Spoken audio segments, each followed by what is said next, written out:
Radio Raheem with Robert Garcia. This is my first time at your new gym. What are we calling this? Boxing Academy East or what? Riverside. Robert Garcia's Boxing Academy, Riverside, yeah.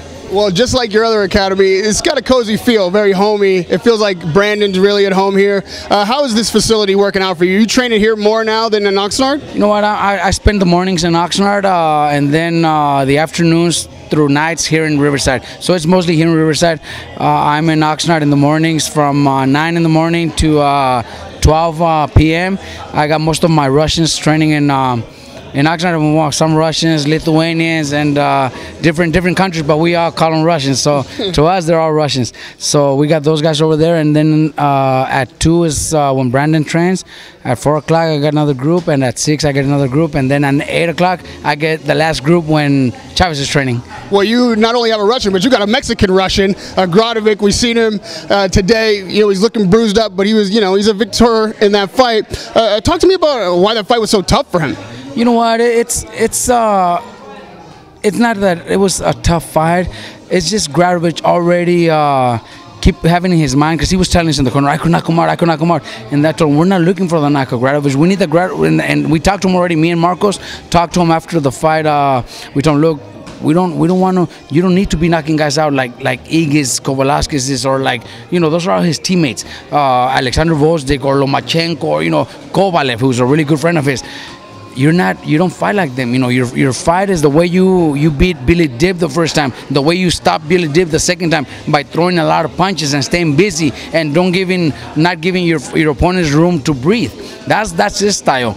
But for some reason, he wants to knock guys out with one punch, and that's just not going to happen. So we're trying to get into his head that he's got to go back to the way he was fighting. I think if he would have fought the way he was fighting a couple years ago, I think he would have probably stopped this guy. But, you know, hey, it's a learning experience. We got the win. Now we're planning on maybe getting him down to 122 and get a good run at 122.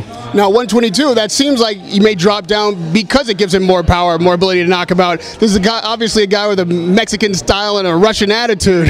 At 122, what kind of fights are you looking for? Who's got a target on their back? Look, for that, he's got his promoter, Top Rank, and he's got his manager, Igis.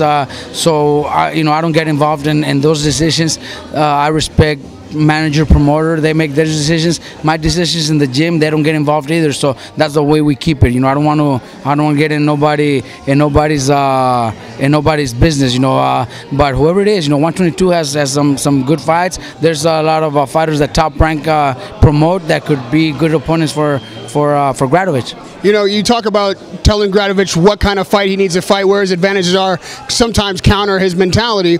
You've got Brandon Rios stepping in the ring with Timothy Bradley. That can be a tricky fight stylistically as well. What are you telling Brandon to prepare for? Are you trying to get him to fight a certain kind of fight against Timothy Bradley? Look, Brandon just needs to be Brandon. The Brandon, you know, people that remember Brandon from earlier in his career, the Brandon that beat Peterson, the Brandon that stopped Acosta, you know, that or the Brandon that we've seen against Alvarado the third time. You know, that's what we need in Brandon to be able to beat Timothy Bradley. We need the best Brandon out there. You know, we can't have a Brandon with an injury, or we can't have a Brandon whose head was a little bit too big already and wasn't training as hard and wasn't doing things right. You know, right now Brandon's training hard. He's motivated, and it looks like, you know, so far things are good. We're gonna have the Brandon, you know, that was motivated, that was hungry to become something big in boxing. He's showing us a heck of a workout here today. How many rounds was he on the mitts today, just for the media? Look, Brandon loves to work out, and today was less than what we normally do. You know, he probably did like 8 rounds, and, you know, he's still training. Normally, you know, Brandon loves to spar a lot. The days that we spar, which is Monday, Wednesday, and Friday, he does at least 10 to 12 rounds every day. That's just the way he likes it, and I like it too, because that if he doesn't do it, if I tell him not to do it, then he doesn't feel like he did his work complete. And then after sparring, he still wants to do another 6 or 8 rounds of mitts. He goes back to the bags, double end bags, speed bags. So he does a good 2.5 hours of training every day. And then we also have the conditioning training in the morning. Daryl Hudson is doing a great job, tremendous job. So Brandon's gonna be in great shape for this fight. And lastly, Robert, with a committed Brandon Rios, a guy who's dedicated to his craft, Knowing that Timothy Bradley can be drawn in a certain kind of fights, you know, you think that Brandon can take the lead and make Timothy fight the kind of fight Brandon wants to fight? We have to do that. That's what we have to do, and I think we could do it. I think we're going to be able to do it.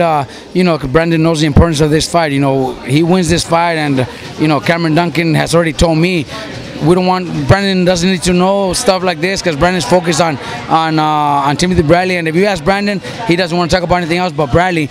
But Cameron has great plans for the future. You know, Top Rank has already told him what's possible after that, and if we win, well, you know, Brandon's back on top with some very, very nice paydays, big fights, and in this business now stage of his career, we're looking for those fights. You know, we can't look for, let's try to defend our title against a #1 contender, or we don't even know who it is.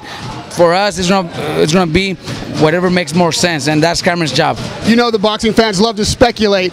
If Brandon is successful against Timothy Bradley, what kind of names have been thrown out there? Is Canelo on that list? You know, yeah, Canelo has been mentioned, you know, but Canelo has a very dangerous fight against Cotto. You know, Canelo, that fight's not easy. So we don't know if Cotto is able to beat Canelo. We don't know if even Cotto will be available because of, you know, Cotto just left Top Rank, so we don't really know what would happen there.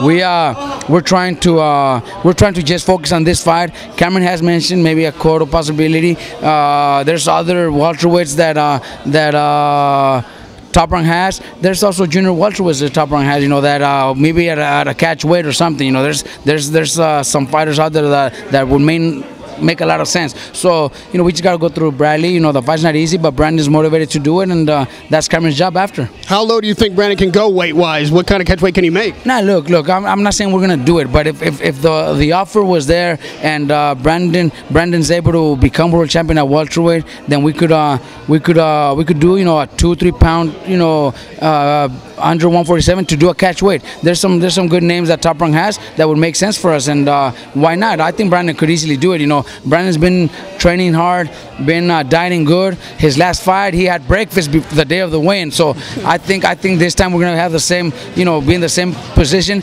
So 2 or 3 pounds won't be much for Brandon to lose. Thanks, Robert Garcia. Always a pleasure to talk to you. Great gym. You got Brandon looking great. We're going to see you, you know, November 6th and November 7th in Las Vegas. Radio Raheem with Robert Garcia.